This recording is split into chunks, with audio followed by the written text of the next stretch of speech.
Welcome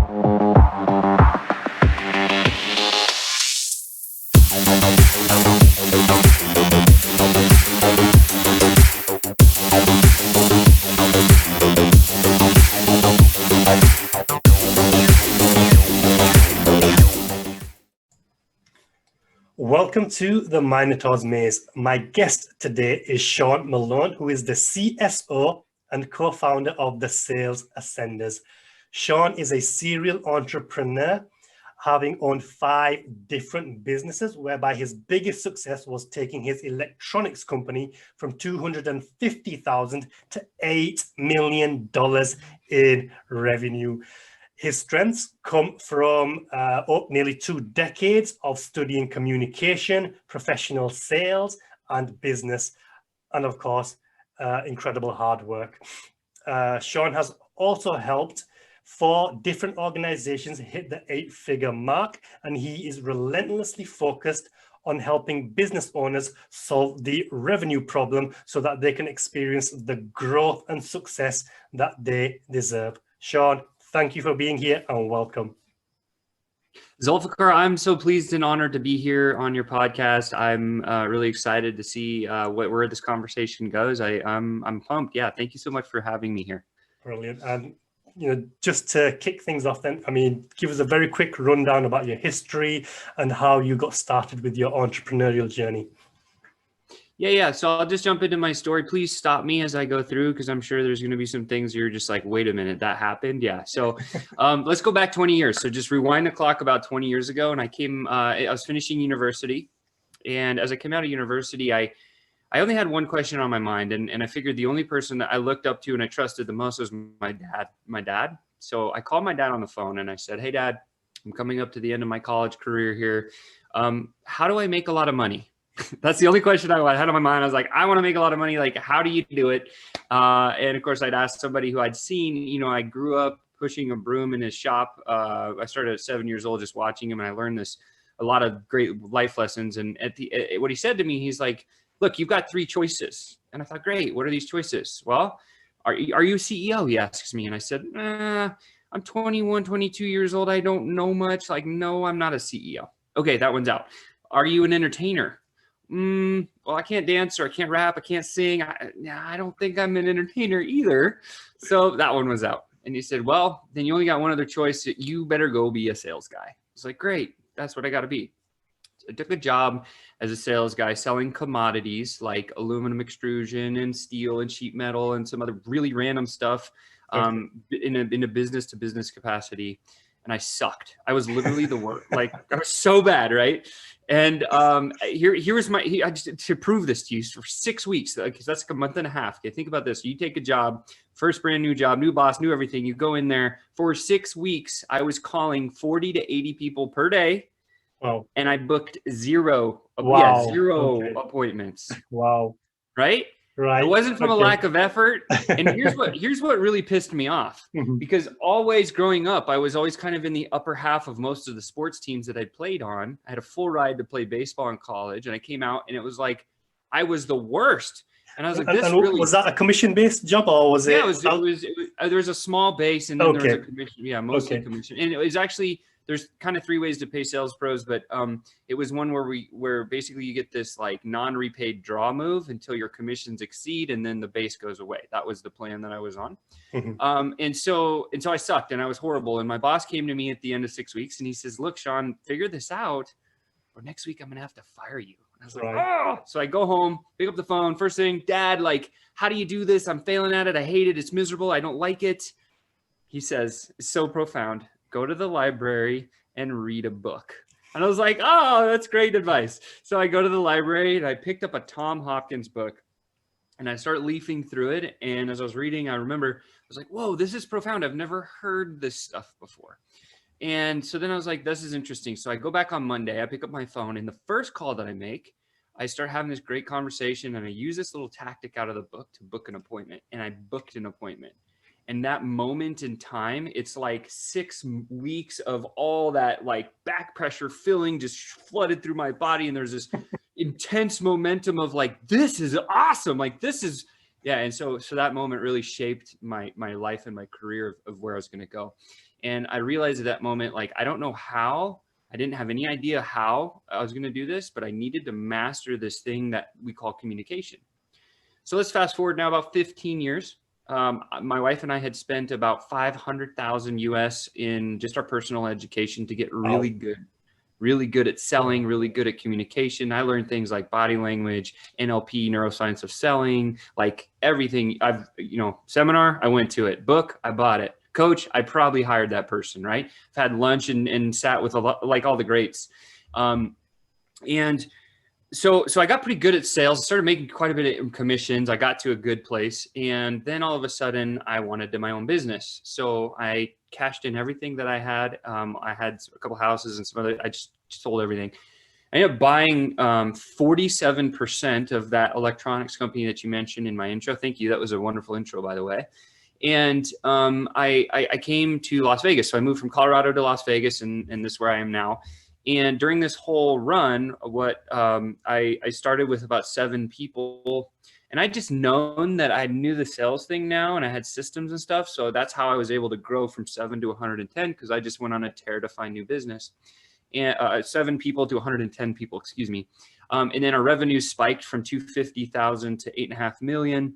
And I was serving business to government. So I was like companies like Lockheed Martin, Raytheon's, Boeing's of the world's. Those were some of my clients.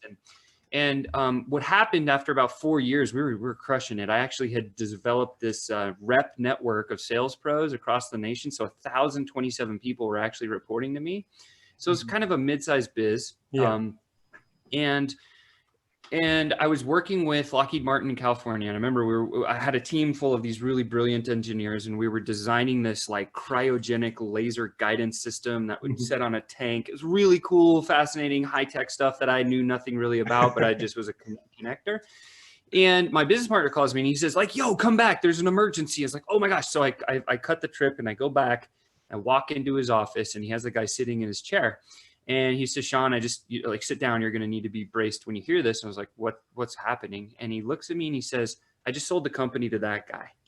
And I was like, wait, yeah, like in less than 2 weeks, he sold an $8.5 million company to a guy sitting next to me. Like, do you know the emotions that flooded I was angry. I was frustrated. I was mad. I was confused. I was concerned. I was worried. Like every emotion you could think of was just like, I was like, I'm freaking out. And so at that point, I got really upset, as you can imagine, because I built the whole thing with like my blood, sweat, and tears. Yeah. And so I went into a deep, dark place at the bottom of about every alcohol bottle in Las Vegas, actually, is where I was. And that was about the time that I met my wife. And so thank goodness, she's like my savior. She kind of helped me, not a savior, but she just led me to a better path. And she kind of pulled me out and she said, look, don't do that. Go do something with your life. So I took a job selling roofing material in Nevada, of all places. It's the desert, right? Like it doesn't rain much here.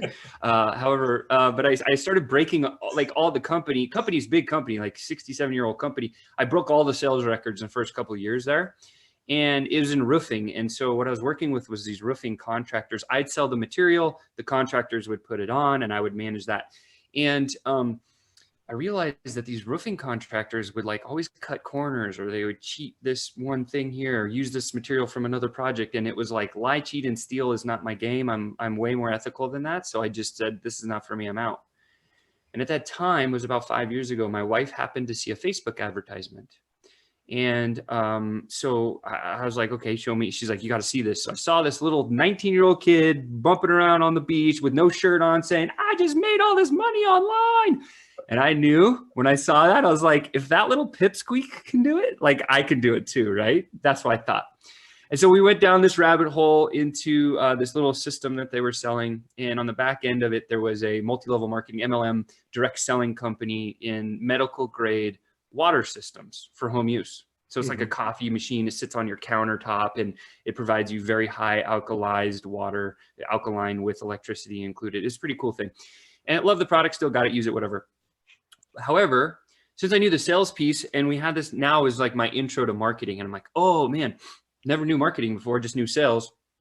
And what we did is we took his little system and we ended up building a downline. Okay, so the product was $10,500 that we were selling. That's the price point. And we ended up building a downline of 2,500 people that invested into that. Mhm. And we also built this audience of around 300,000. So at this time, we were kind of becoming these micro influencers in the online space. And all these people came back to us and they said, Sean, Melissa, Chris is our business partner, and Melissa's my wife. Your software sucks. You need to fix it. And I'm like, wait a minute, like, wait, we're just doing this thing here. No. You need something for your tribe that you've started to build. Okay, cool. So we went off and said, what do we got to do? We got to build a software company. And that's where this award right there came from. We launched our very first software platform. We did $1 million in just over 12 months with it on a $99 offer. On the back end, we sold about $12 million worth of product. During this time, we're being coached directly by Russell Brunson. We've been in his we've been in his inner circle for several years now, and he was watching our whole journey over the past like 3, 4, 5 years. And we go into one of these sessions with him at the inner circle groups that he connects with everybody in his mastermind. And we get on stage and we start telling our journey, and everybody's like, yeah, this is so great. And then they're crying about the hard spots that we got into. And eventually he gets up and he says, Sean, he's like, in all respect, I've lived the life that you've been living right now. I've lived it for 5 years. And here's what I'm going to tell you. This is going to hurt. He said, you hate your lifestyle, because I was living a life of alkalized water from that machine, Del Taco, and coffee. Like that was it, right? Like, and it was terrible. And he said, you need to kill your baby. Like you need to just like end the company, sell the software, because it's not making you happy. Because we were running basically that micro influencing piece and the software company. It was just not working. And what he said to us, he's like, you guys are kind of like level 10 people doing a level 2 thing. And I was like, oh, that one hit me pretty hard. Yeah. And so I was like, how do you kill your baby? He said, kill your baby. I was like, how do you kill a company that's making 7 figures? It's like, because the lifestyle, like most people say, oh, if I could get to $1 million, it'd be great. But like what people don't see is the lifestyle, or the poor lifestyle that it can create, which I was in, Burnout Alley. And so it took us a year to figure out how to sell the software company. We ended up selling it. And during that time, we went to one of our other coaches, Alex Charfen, and he said, well, what are you guys good at? And we said, we're pretty good at sales. He said, okay, all these online entrepreneurs suck at sales. You should go talk to them. And I was like, great. So we lined up about 40 or 50 of them. We started speaking with each one of them. No intent to sell, just marketing research. And before we got to the end of these 40 or 50 people, there was 5 of them saying, hey, I'm not getting off the phone until you sign up with me, because we suck at sales when you figure this out. So that's kind of spooled up our high ticket consulting agency. And so we have clients now, even to this day, that pay us anywhere between 10 and 30 grand a month kind of numbers for us to help hire, onboard, and train sales forces, sales teams in their world, build sales ecosystems, and show them how that works. Here's what I realized in that journey, because we served dozens of those people and had big success with actually closing more deals for them. But it wasn't so much the fact that the entrepreneur couldn't build a sales team. It wasn't so much that the entrepreneur couldn't like close the deals. But where the big transformation was happening that we're seeing over and over in our high ticket stuff was giving them this like growth system. And what I mean by growth system is a system that's nearly automatic, that consistently puts the right people on a calendar for either the entrepreneur or the sales pro, so that they can actually not have to freak out about doing the prospecting work, and they could just be in the great conversation and start conversions going up. And so when we put this growth, because we tested this thousands and thousands of conversations ourselves, we proved it. This is the system we use to grow for those businesses into that like 8-figure range. And so when we started seeing this trend of it was the transformation they needed, is just that like growth system on the front, Chris and myself said, oh, that's the big aha. Like we got to go figure out how to serve the masses with that piece, because if we can just put that piece in business, here's what's going to happen. People are going to start actually making a bigger impact. They're going to start having a transformation with their business and their journey. And then it's going to lead into, hey, how do I get better at this sales conversation, which is our superpower. So we thought that would be perfect. Let's build a mastermind around that. And so we started building a tribe, community, a network of the best movers of shakers of the online space, literally focused on making a big impact. And so we started building this tribe, and literally we've had huge success. When we launched it, we did our first 6 figures in just 6 weeks. Oh. And it's just been smashing it ever since then. And it's always because of how we structured and built something that has served us in almost every business that we've ever been. And so here I stand as kind of the, that's what I've done. That's where I'm at. And so now I'm most excited about being able to help a lot of other people that might be in that spot of like, how do you transform a company into something that becomes a sales machine and just keeps cranking? Brilliant. Absolutely love that. I mean, that's a fantastic story. And I don't even know where to start to unravel that. But I suppose the starting point then would be, tell us a little bit about your mindset then, because obviously mindset is a big thing in business and especially with sales. And I know a lot of people that I speak to, they might be good at what they do, but they absolutely suck at sales. And it's almost always a mindset issue. For yourself, what was your mindset like? Obviously, talk to us about that journey when you weren't making sales. Like, people these days will not go 6 weeks without making sales. So what was your mindset like in that period? And, what was driving you forward every single day? And, for somebody who's going through something like that right now, what can they cling on to keep going before they see some success? Yeah. So great question. I love that question so much. And so like when I was in that place, when I wasn't making sales, when I first started at 20, and I've had several instances where I wasn't making sales in something that I was selling at the time. But when I first started, I remember I was just full of gumption and conviction and just like, I wanted to do good. I just came out of college. It's like, I'm just going to make this work. And so I had that little bit of a drive. And once upon a time, somebody asked me, he said, Sean, what's the one thing that you could say, if you could give this to somebody, they'd be like a really great sales professional? And I thought about it for a long time. And I came back to him and I said, actually, there's 3 things. I said, the first thing is you got to have conviction. You got to have conviction in what you're doing and why you're doing it. And so for the person out there that maybe in that slump or maybe in that place where the head's not where they need to be, maybe they're feeling like imposter syndrome or anything else like this, is like, check yourself, like understand, are you truly convicted about the product or the service that you're bringing to a marketplace? Does it solve the problem that you are interested in solving? Is a big question that you need to answer for yourself. And if you're not convicted about the fact that your product or service can actually deliver a result to somebody, then you got to either change the product or service or sell yourself on your own idea first. So becoming convicted is like literally the move. And so for me, my conviction moment came when that 6 weeks of back pressure was released and I booked an appointment. And I remember that specifically. And so if you don't have conviction, that was always the first thing. It's like, you got to be convicted about what you sell. If you're not, it's not going to work. And you probably won't sell it to anybody else. The second thing that I recognized was persistence, right? You heard my story. It's kind of up, then way down, and then up, and then down, and up and down. It's like, if you consistently keep getting hit in the face and knocked down, it's that persistence or the ability to just get back up one more time, then you get punched in the face and knocked down. So that would be the second thing that I would say. And so throughout my journey, I had a lot of that persistent, like, okay, I'm just going to master communication. This sucks right now, but I get to keep going. And then the third thing was consistency. You got to continue to have at-bats at the plate. A lot of people that I coach, and I've coached thousands of entrepreneurs, online agency owners, and coaches and consultants, all these people, what I find is if they don't have opportunity to talk to on a regular basis, the imposter syndrome creeps in, the voice in the head gets way louder, and you're like, am I really giving, like value? Am I really actually doing the thing? And what I found is if you can consistently just have better conversations more often, that's the secret. So if you're in that place, the best one single thing, if you hear anything at all from me today, is this: make a point to start 3 to 5 new conversations per day. Just book it in your calendar and start 3 to 5 new conversations a day with people who potentially they have a problem that you can solve with your product or service. Excellent. So how do you do that then? So say somebody's struggling right now, they don't have prospects. How do they start filling their pipeline? I mean, what's your recommendation to get that system up and running? And then how do you boost that system? Sure. So great question again. So if you, and again, literally, like, you got to understand there's these things called emotional trigger words. Okay.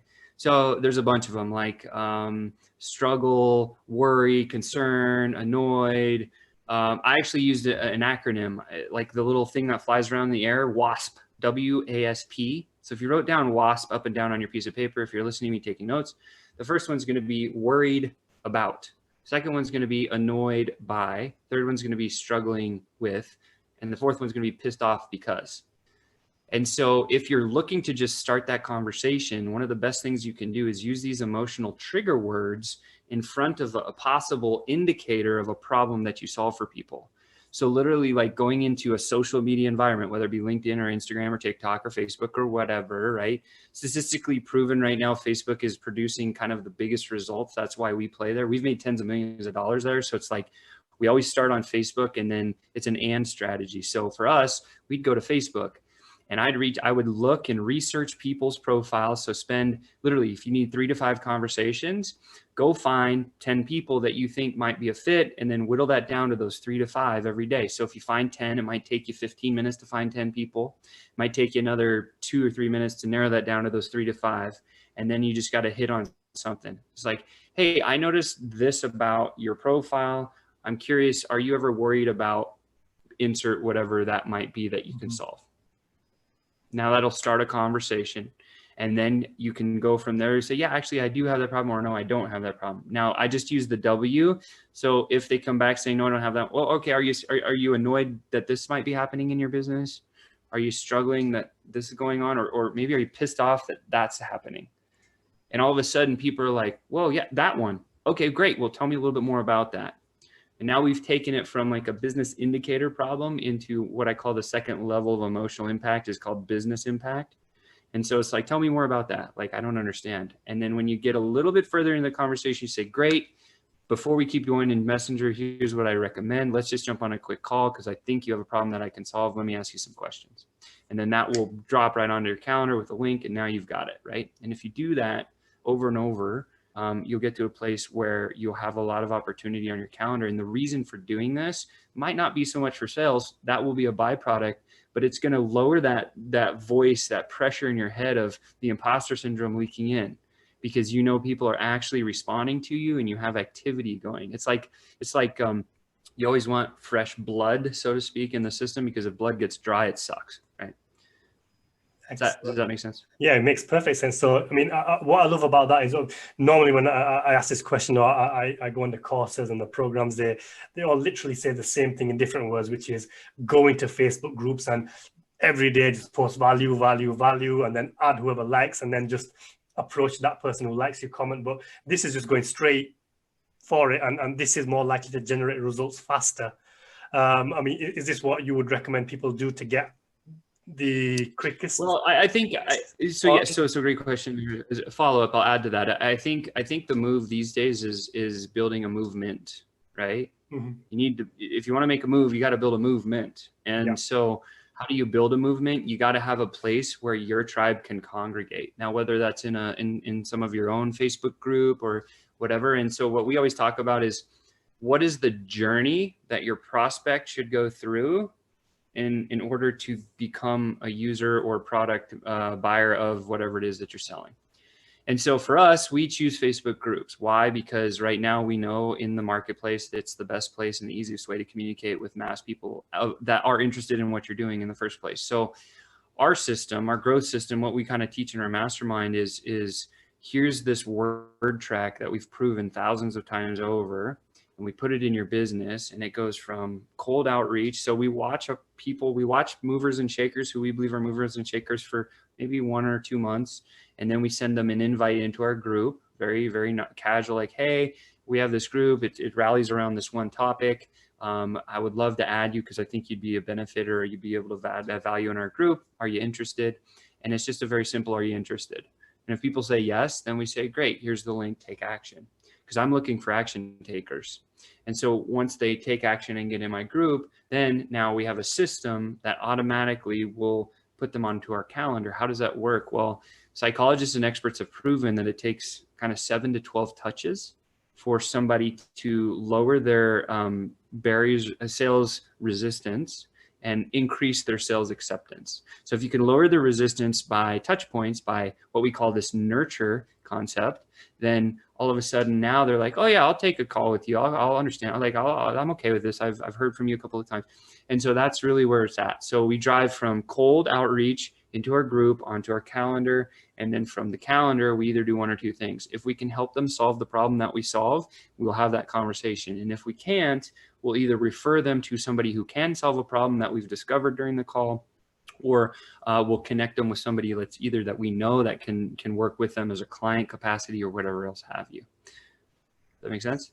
It makes perfect sense. So obviously we're going through a pandemic right now, and a lot of people are stressing and struggling on their own fire. Now, for the person who doesn't have a group and he's got very little following, or he or she, they've got very little following on Facebook or on the other social media platforms, they've never really put out any content, but they need to make some cash pretty fast. What steps should they be taking maybe for 30 days or 60 days to get that first sale and just to get the ball rolling and then building from there? Basically exactly everything that I just said. I mean, I'm a simpleton, right? So I believe, Zulfikar, I believe that if you show me a man, and it even says it in Think and Grow Rich. I actually read that book every single December. I have for the last 12 years of my life because it's really impactful. And I just remember reading this part in the book where it was, if you show me a man or a woman who's willing to reach out and talk to 3 to 5 new people every day, I'll show you someone who's going to be successful. And literally by sheer volume of starting to get into those conversations and asking questions, what will happen is a couple of things. Number one, after you've had about 20, 30 of these conversations, you're going to start to develop a voice. Number two, you're going to start hearing trends or watching words come through the screen of trends of what people are actually struggling with. Guess what? Now those things are the things that you have to figure out how to solve or for them with your product or service. And so just simply starting the reach out process every single day and growing this nurture. See, look, Alex Charfen taught me this. He said there's 5 core functions of every business. And now let's see if we agree on this, Zulfikar. So the first one's going to be lead generation. A lot of companies out there that will do lead gen for you, right? And they can do it through paid ads or all the other stuff that they do. Second bucket is lead nurture, meaning once you got a lead, what do you do with that person? The third bucket is conversion. So you got to get them, over the line. The fourth bucket is fulfillment and delivery of product or service to client. And then the last one is retention and resell. So if we agree that's 5 core functions of business, pretty standard, straightforward. So Russell Brunson, when he came on the big screen and he literally developed this whole world of sales funnels, what did he do? Well, I personally believe, and it's been, repeated to me several times, is what he did is he solved the quick conversion problem with the sales funnel. And then he said, hey, just use paid ads, drive eyeballs to this conversion page. Don't worry about the nurture thing because your sales copy should probably close somebody, right?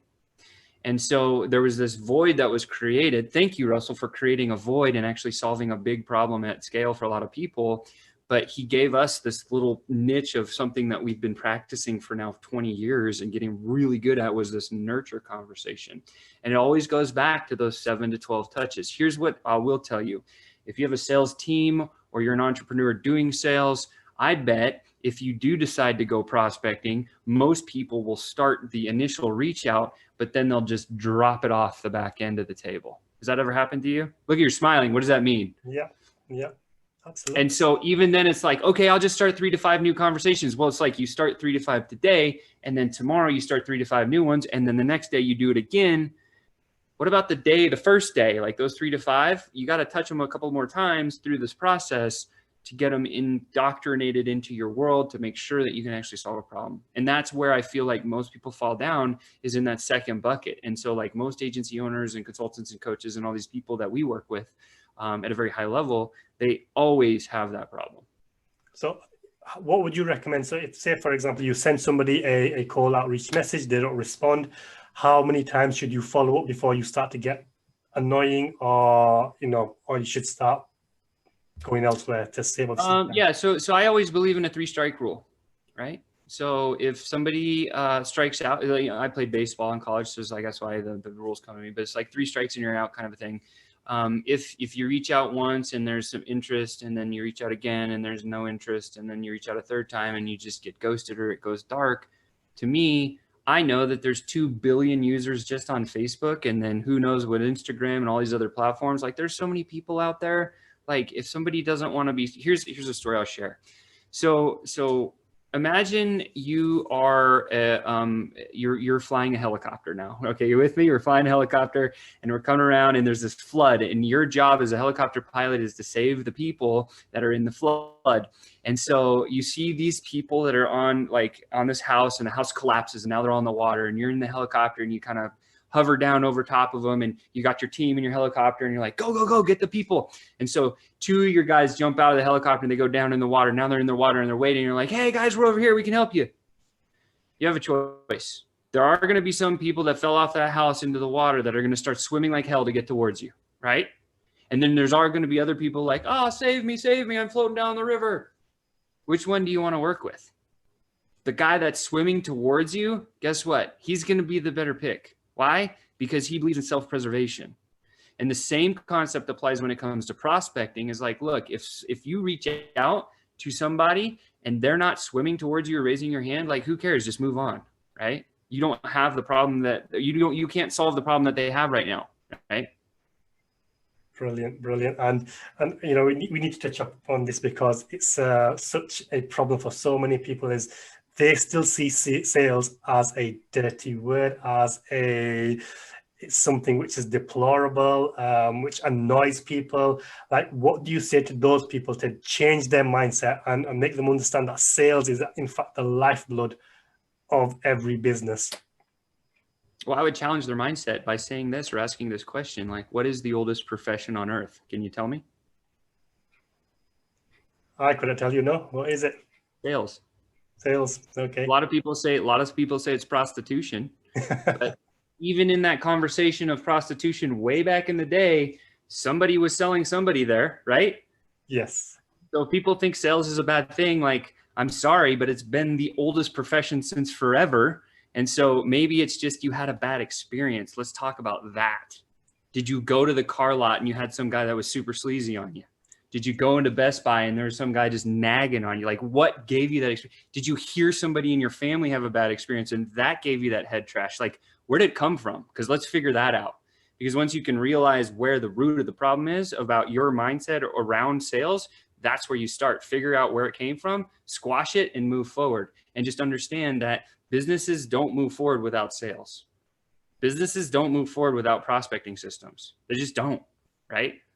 And so I know because of experience and all of these other people that have helped have this massive transformation in their journey of, like, when you put the right systems into a business of prospecting and then having a great sales conversation, businesses just grow. Like, that's all they do. And so if that's what people want to do with their business, then they need to get over that head trash. Excellent. And talk to us a little bit about that great conversation. So do you need a script? And secondly, what makes a great sales conversation without it sounding like a sales pitch? Yeah, Zulfikar, I just got to commend you on your questioning, man. Your questions are epic, dude. Great job. You've been doing this for a while. You're obviously a pro at it. Thank you. Yeah. Sales conversation. I teach framework. I teach framework for sales convo because I don't believe in scripts. I don't believe you can give somebody a script and they can make it sound genuine. Now, there's a big difference. Before we get into the framework, let's talk about authentic versus genuine, because I think those two words are interwoven too often. And so let's talk about what's authentic, what's genuine. So let's talk about Jay-Z for a second, okay? Great example.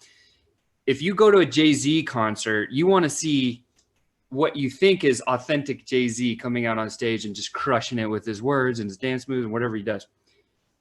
But you don't really want the authentic Jay-Z. You want the genuine Jay-Z, the one that actually acts that way. Because a lot of the time, if Jay-Z's in the back of the stage and he's like, man, this just happened in my world today. I wrecked my car. I got a speeding ticket. Beyonce's having a tiff with me.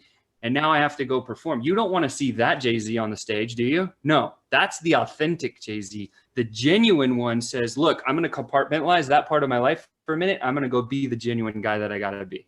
That's the version that you want to be. So when it comes to, and so like script, if you give someone a script, it's you get more of that. It's like it's canned, right? It sucks. And so I believe in what we call scriptless selling with framework. So we have 7 stages of every sales call. First one is connection. Connection is just about getting into bond and rapport with somebody and staying on that line for the whole sales conversation, right? And Zulfikar, you've had so many conversations, when you fall out of rapport, people's eyes glaze over, they're on their computer in Zoom, they're looking at somebody else typing something, they look down, they're texting, you've fallen out of rapport, right? So if that ever happens in a conversation, the way to do it is just do some sort of a pattern interrupt. Hey, I'm sorry, I'm talking too much. Like, did you catch that last point? All of a sudden they're like, what? Oh, no, I'm not. Yeah, no, I'm with you. Okay, cool. You got their attention back. You're back in bond and rapport. Okay. So I call it the connection phase, the connection stages. So like you have to, and people say, oh, there's a nice sailfish on your wall. Let's talk about it. And that's what most people think bonding is. That's not the case. Here's the secret. When it comes to the connection stage of the call, mirror and match the speed that somebody's talking to you and the volume that they talk and the inflection that they use. So if they're quiet, you want to be quiet too. So while we're on this point then, so say we're on a sales call, like this was a sales call right now, because I'm trying to look into the camera to keep my eye level as if I'm looking at the views. Now I can't see you. How do I mirror and match your actions when I can't exactly see what you're doing? So beautiful question. And the answer is the first 90 seconds only is all that matters, because the neuroscience of sales says this. It says if you can mirror and match somebody's actions for the first 90 seconds, it's a minute and a half of any sales call. I did it with you when I do it automatically with every single person I talk to. I did it with you for the first 90 seconds of our call. And instantly this whole conversation is awesome because we've been in bond and rapport the whole time, right? And it only took me getting in the same state as you are, right? And then all of a sudden you think to yourself, oh man, like this guy's just like me. This is going to be a fun conversation. That's probably what you thought. And then now it's a fun conversation. See what I'm saying? Yeah. And so it's that stage one of a sales call is just the connect part, is just mirror and match for the first 90 seconds of any call. And then you're set. So the second part of the second stage is actually what we call setting the rules of the game. So think for a second about, like an umpire that are you familiar with baseball? I assume, yeah. A little bit, but obviously umpire cricket. That's okay. All right, like good. The British version. So, yeah. I mean, maybe this happens in cricket. You'll have to tell me. Before the game begins, you've got the umpire that stands behind the wickets, and the two captains or the coaches come and they speak with the umpire. Yes. And the umpire says, all right, guys, listen, we're going to have a great game today. A 6 is over the fence over here, and a 4 is over the rope. And if it goes through that gate, it's out of bounds. It doesn't count. And this is all the other rules of the game. Do we both agree this is the right fit? And the coaches or the captains will say, yes, that's right. Perfect. We need to do the same thing in every single sales call. Why? Because it gives the prospect relief and permission and the clarity of what's going to actually be taking place on the sales call. So I use the analogy game, right? Grateful, ask, me, end. Here's how it works. Hey, Zulfikar, I'm super grateful for having this conversation today with you. Today, what I'm going to do is I'm going to ask you a few questions, make sure that you have a problem that I might be able to solve. I'm sure you're going to have some questions for me. And then at the end, one of two things is going to happen. We're either going to decide this is a great fit, or I'm going to refer you to somebody that's awesome that's going to be able to either help you or become a new client of yours. Does that sound like an okay agenda for today? And when you say that, right after you're in bond and connect with somebody, they're like, this is awesome. I know exactly what we're going to do for the next 30, 40 minutes, right? How's this hitting you so far? Yeah, love it. Absolutely. Carry on. Don't stop. Yeah. So third stage is pain, right? So actually, let me just grab this for a second. I'm charging my computer before it dies. So the third stage is called pain. Pain is, there's really kind of 5 different buying emotions that any one person has. I'm going back into the neuroscience of sales. I hope this is okay, not too deep. Absolutely. Are we doing okay on time? Okay, good. Yeah. So what is pain, Sean? Great question. So let me describe the buckets first, and I'll kind of give you examples as we go through. So the first bucket is pain in the present. For example, if you're running an online business and your autoresponder stops sending messages, or your buy link stops working for people to pay you through, that's pain now, right? That's like, oh goodness, I got to go fix that. Otherwise there's going to be a problem.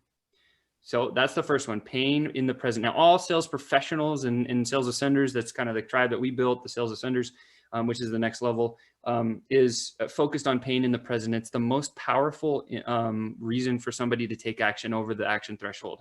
The second one is pain in the future. What's the opportunity cost of you not taking action right now, Zulfikar? If I know I can get you 100 grand in the next 2 months, and if you don't move forward, you're only going to make 40, your opportunity cost is 60 grand if you don't take action with me today. That's pain in the future. Now, very, very compelling. A lot of people sell to this and it works well. Not as well as pain in the present, but it does work better than the other ones. And then we move into the pleasure zone. The pleasure is towards pleasure because people are only motivated by either going away from pain or going towards pleasure. So we've done the 2 pains, which is away from pain. Now let's talk about towards pleasure. So you got pleasure in the present. Oh man, I'm going to go take this person out to lunch because I'm hungry. I got to feed my belly and I want to have a conversation with them right now. And it's going to be a lovely chat because I know this person's enlightened on a topic I want to learn about. That's pleasure in the present. Pleasure in the future is the next bucket. And that's going to be like, hey, the summer's coming. I want to go buy a boat because that's going to be fun for me. And then the last buying emotion that people have is curiosity. It does work, but it's not as powerful as the other 4. So now if we know that all 5 collectively of those buying emotions equate to pain, our job as a sales professional is to ask questions around pain in the present. And so we focus on how do we find pain in the present? And we go back to those emotional trigger words that I shared earlier. And when we use those words, we can get into somebody's pain. Mm-hmm. And as we get into their pain, we recognize that there's 3 different levels of pain. So let me explain these real quick. The first one is a business indicator. Hey, my sales are sluggish. My sales are down. Tell me more about that, right? So we have a specific 8-question series. We call them the Magic 8. They're designed and built by psychologists to take somebody from a business indicator down into that 3rd level of emotional impact. So let's talk about that for a sec. As we get through this questioning strategy, we go from, hey, my sales are sluggish right now. Okay, great. Tell me more is the first question. Well, I'm not getting as many people over the line as I need to. Can you be more specific? Give me an example. Well, last week I only had 2 sales calls and this, and the next thing. Okay, cool. How long has this been a problem? Give you a little bit of time. That's the next question. Literally, it will come up to, again, that time question is going to tell you pain in the present, pain in the future. That's what you're looking for. And if you can get it pain in the present, then you're in good shape. And then it's like, well, what have you tried to do to solve that? And now we're going into this clarity mode. And in my sales conversations, typically, a lot of people say you got to add value in a call. I agree, you have to, but most people believe value is giving them their secret sauce. Like, here's how you do this. That's not necessarily true. Like, Zulfikar, think back to a time when somebody came to you and explained a question that you had in your mind better than you could explain it. Was that clarity? Was that value for you? Yeah. Totally. So if you can be the person that can describe the problem that they're having the best, again, neuroscience of sales says if you can describe the problem, you can solve the problem. That's what they make that link. And so instantly, if you're the best at describing a problem they have, just by letting them air out their trash at you, you win, right? So now we've moved from, just in a couple of questions, we moved into this now business impacts. Like, okay, what have you tried to do? Did that work? How much does this cost you? Now we've gone from it didn't work and it's now starting to cost them. Now they're going into their back pocket, pulling out their checkbook and saying, oh, it cost me this. This is where you transform from business impact. So it goes business indicator, business impact, now into emotional, personal impact. So it's like, how much does this cost you? Oh man, how do you feel about that?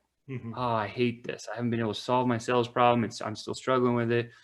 Shoot, man, that's really tough. Well, but you haven't given up trying to solve it, right? You're still trying to. Yes. Okay. And now we've gotten to this place of they know it's a problem. It hurts because they've talked about how much money they spent on it. They still haven't been able to solve it. They're talking to you because they think you might be able to solve it. You've just gone through that process psychologically. Now they're ready to buy something from you just because you described their problem. That's pain. And then from there, I think there's 2 closes in every sales conversation. This is where we do the emotional close. There's an emotional close. There's a logical close.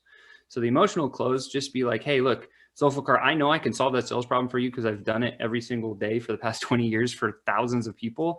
But I just got to ask you a quick question. Like, am I someone that you think you could work with as your coach? And when they say yes, you've closed the deal in the middle of the sales convo. And that's totally non-traditional. And it's totally different than anything you've probably ever heard, but it's the truth.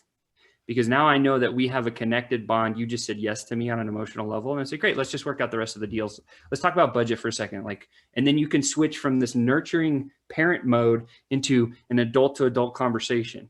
So you shift your emotional ego state and you start talking about, let's talk about your budget. Now you've probably invested in a product similar to this before. How'd you do it? What was that like? How much did you spend? What was the results? And as budget, it's like, okay, when you make a decision like this, how do you do it? Who's involved? Where do you do it? So it goes pain, budget, buying process, and then literally the logical close comes after that. Great. I know that we can solve your problem. And you said you wanted to work with me as your coach. We know where the money's coming from and we know how you make decisions. Is this something you think you want to do? That's the only close question you ever need. That's the close. Is this something you think you can do? And then they're either going to say yes and move forward, or they're going to give you an objection. And if they give you an objection, you just go back into that pain mode and figure that out. Like, is that really a deal breaker or not? And you just cycle through this over and over and over, and eventually you close deals. Okay. So how many objections would you go over before saying, okay, this is a dead end? Well, if you can't solve the problem that they have that you know you solved, then it's a dead end early. I believe in a disqualification versus qualified. Every single sales conversation I go into, you're a dead ringer for who I work with. I have to prove to myself that you're not. And when you switch your mindset to come at it from that way, instead of, I got to qualify you to see if you fit to work with me, there's just a totally different era of like how the conversation goes. Brilliant. And is that process the same for low ticket offers as well as really high ticket offers, or is there maybe a 2-call stage for a higher ticket offering? Or, would you do something different if it was, say, a 10, 15, 20 grand sales call versus a $500, $1,000 sales call? Great question. So the answer to that one is depending on your sales cycle and your sales process. So there's 2 different things. Sales cycle is the time from cold until the time you close a deal. Mm-hmm. Okay. The timeline of how many days, weeks, months it takes, right? The sales process is the journey that we talked about earlier of how you want to take your process or your prospects or your clients through that. What's the journey? So if for example, like we work with Marley Jacks. She's got a media production company. She's one of our very, very first high ticket clients we ever got involved with a couple of years ago. And she was trying to sell a pretty expensive, like one of her very high end done for you services around 50 grand. I think she does more now. Not quite sure. But she was trying to sell $50,000 in 20 minutes. And unfortunately, the cycle and the process didn't match. Right. So there's a mismatch. So like to answer that question specifically, we went with her and we said, listen, 50 grand, there's a price point break at about 10 grand. Typically, if something's over 10, it usually needs another like human to human touch. If it's less than 10 grand, you can usually do it through Messenger or text or just words. And so for 50 grand, we said, why don't you just do this part for a 15-minute, like quick first call, get them to do this one little piece of homework. And then we meet again on a second call. And then you close that 50 grand. And when we just put that little piece into her world, she went from not being able to close anything for the past 4 months to doing 100,000 in revenue in 2 weeks. Brilliant. Yeah. Excellent. Well, that's a great result. So talk to us a little bit more about your client results. And so firstly, what characteristics would you say are the most relevant for a successful sales professional? And for somebody who's got 0 skills whatsoever, what maybe 1 or 2 skills should they focus on to get really good at sales? No one's going to like this answer, but just take more at bats, right? Because your personality and your flair is what people buy people. Right. And then once they buy a person, they just need to make sure the product's going to solve the problem they actually have. And then the person that's delivering it, that's where the wow and the magnetism and all that other great stuff comes from. So if I were to say what's 1 or 2 things that somebody could put into their sales world that would literally truly help them a lot, I just go back to that one thing. Just start having 3 to 5 conversations a day and learning very closely about what problems somebody has in the space that you might be in. So instead of going out and just starting to try to sell right away, rather go interview 40, 50 people about, hey, like we're doing some research in the sales space. I'd be interested to just ask you a few questions because I look up to you. I feel like you're an innovator in that space where you're playing. And And I just want to see if you're actually struggling with one or two of these problems. There's no sales or nothing. I just want to learn a little bit. Could you spare, 20 minutes so I could ask you 15 questions? And literally you can get in there and start doing this interview, and don't tell them anything. Just ask them questions about, do you struggle with this? Are you worried about that? Are you concerned this is happening? Are you pissed off that this goes on in your world? Just practicing that as an interview fashion. And what you're going to find is you'll develop your chops, and you'll figure out the problems that they may or may not have. And then you go back and say, okay, my product solves this, this, and this. Now I'm just going to start focusing on this, this, and this. All of a sudden now your marketing says, hey, are you struggling with this, this, and this? Like, I'm the expert at that. Let's have a conversation. And then that will drive into more at bats, which then you can start having a better conversation, and then you can start closing more deals. Brilliant, brilliant. And what are your views now of directly going straight for the cold call?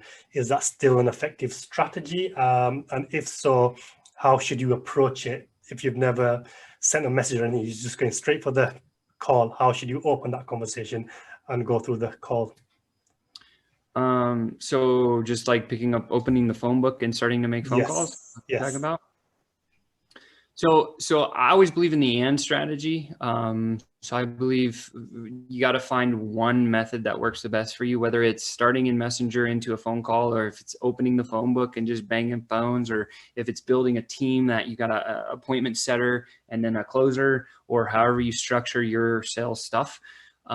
That's going to be determined on the method of going through. Now, if somebody's just going to pick up the phone and start banging calls, what I would do is I would literally get in there and I would say, it's the elevator pitch, right? It's like, hey, I'm a sales expert. I'm curious. Are you struggling with this, worried about that, or concerned that this is happening in your world? I'm not saying I'm going to sell you anything. I just need to know if you have one of those problems. And in less than 30 seconds on the phone call, if you just open up, hey, I'm Sean with, and I'm the master at, and clients come to me when they are struggling, worried, concerned, annoyed with, is this happening in your world? You can either get a yes, you can get a gatekeeper and figure out how to get through that person, or you can get a no. Okay. Don't put any emotion into it. Just understand those are the three outcomes. So how do you do that? So let's take that. How do you take away the emotion from the call? Because a lot of people, they might go through this process and they'll get deflated when they get the no, and then they'll have a panic attack when somebody gets angry with them. How do you detract emotion from the call and from the result? So mental sanity is a good thing. I would say I set like cold calling like that. I would, for some of the clients that we've helped do this, what I would say is we set up a 52-minute block. And 52, again, psychologically, like people break after 52 minutes. They can't keep that focus. But if you just know, hey, I'm going in there, I'm going to make X dollars or X calls. This is my target, and regardless of the outcome. So it's literally like setting a target. See, there's three things, we call them the triple threat of what any sales professional can control in their self. The first one is your attitude. You can wake up in the morning and you can be happy or you cannot. It's your choice, right? Totally a choice. So you got to have a good attitude. Secondly, you got to take the right actions. So what I'm talking about is like, if I know my action is I need to bang X calls or I need to have X conversations, that is my action. And that's the stuff that I'm going to do. And then the last one is your ability to learn technique and your ability to track the right numbers. So we can control all three of those things. And if that's all we have to control, we know, like, I know that because my actions here are not getting the results that I want, and it's just statistically looking at data, then I know my ability to learn something new has to come out, and I have to go learn a new technique or a new flow or do something different. Or maybe I'm not tracking the right numbers, and literally that's just speed checking all the way through. So setting a block of time, doing a certain amount of action, and then understanding, does that action produce the results that I want or does it not? And then just being subjective instead of saying, oh man, everyone keeps telling me no. Okay, great. Well, let's open up the numbers and look at them, because the numbers will tell your story of where the system's broken. So yes, it does take volume to create sales results. However, the more technique and the more ability of tracking the right things you get better at, the less volume you need in order to be successful. Brilliant. And the time's just flown by. Like, I did have so many more questions, but I just want to wrap this up because obviously we're getting to the hour mark. Quickly explain to us what the Kaizen selling is. So I read a post of yours and it talked about the Kaizen selling. So just quickly explain that for the audience. Yes. Oh my gosh. Thank you for reading that article. That's awesome. Yeah. So Kaizen is a philosophy that I learned quite some time ago when I was actually running a manufacturing electronics company. And I wanted to test this idea of continuous improvement. And so the first test that I ever did was I lined up two assembly lines, and I had my best assembly person start and run the line as we'd been running it forever. And then I said, the test for the Kaizen is I'm going from, because Kaizen means continuous improvement. That's all it means, is just like continually improving upon product, process, and everything else in your business. So I thought, okay, I'm going to take my one operator doing all actions to 5 operators doing all the actions, just, choreographed.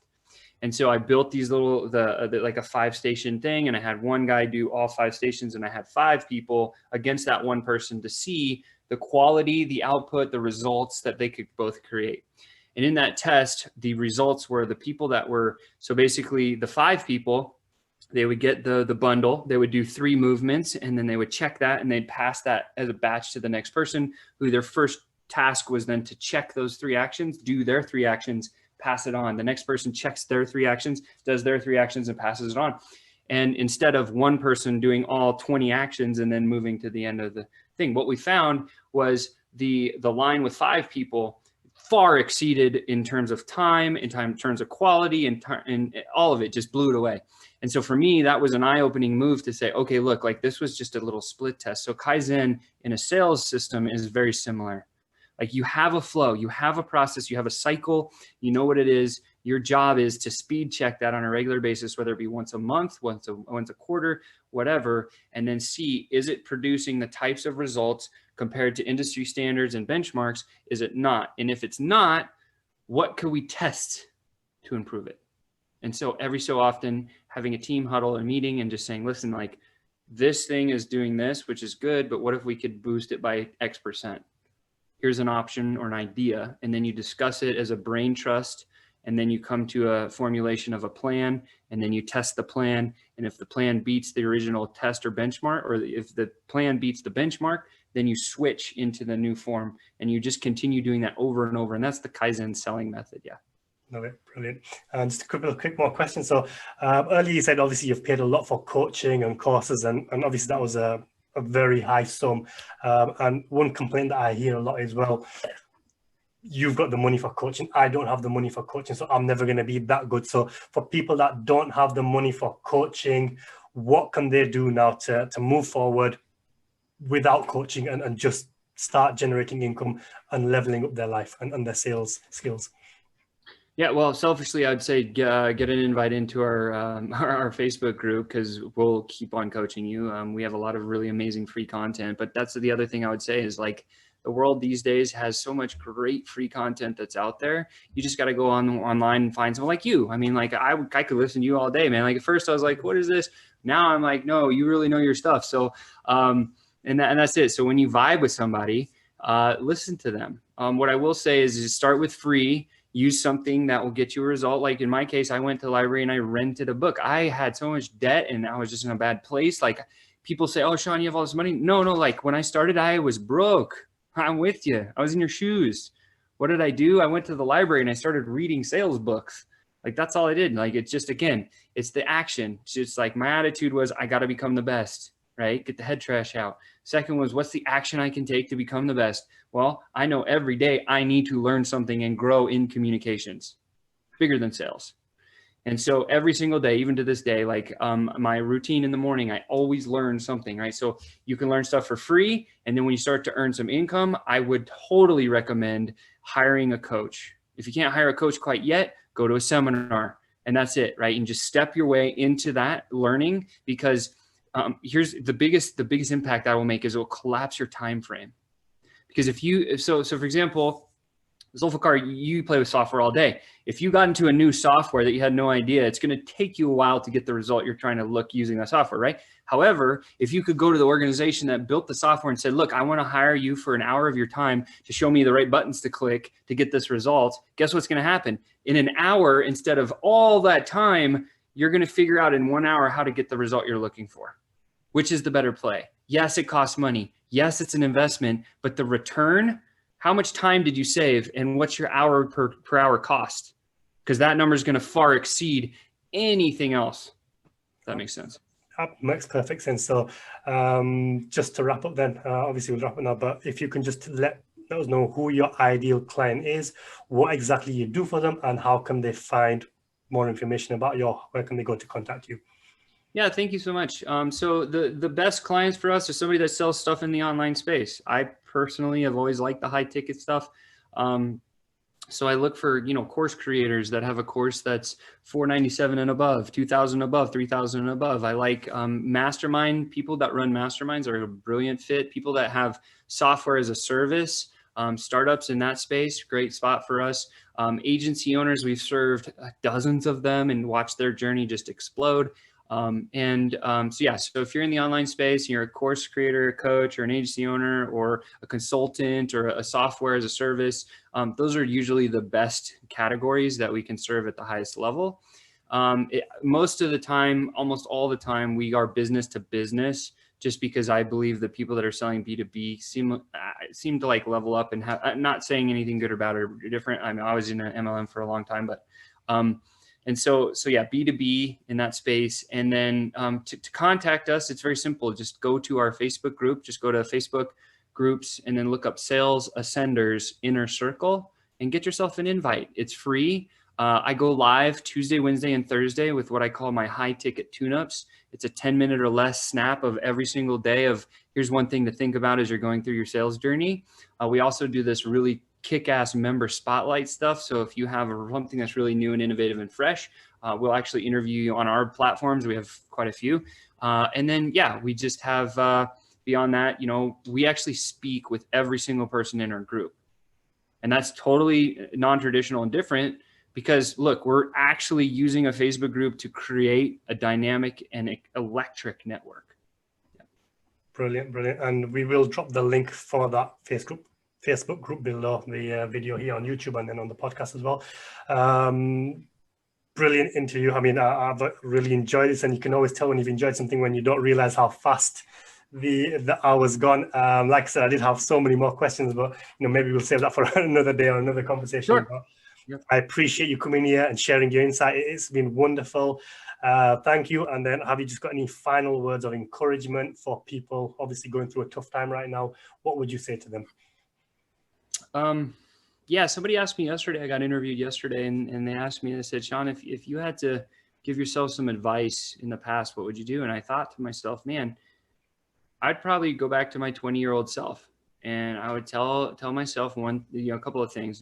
First thing I'd tell them is I'd say, just know that everything's going to be all right, because times are hard right now, and COVID's a real thing, and this pandemic's like nasty, but just know that you will make it through and everything's going to be okay. That's the first thing that I would share with myself.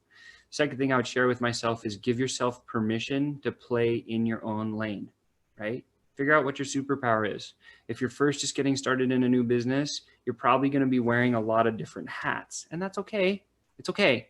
But just understand the focus needs to be, if I have all these hats, which are the one or two hats that are my power lane? And as you start to grow your business, just outsource those other 7 or 8 things. Because when you can get the right people in the right lanes, companies explode. And so if you're just sitting there thinking like, oh man, the world's on my shoulders, like it's okay. Everybody goes through that, and just know you're going to be just fine. Yeah, brilliant. Absolutely love it. Once again, thank you for being here, Sean. And everybody else, thank you for joining us, and we will see you in the next episode. Take care. Bye-bye. Thank you.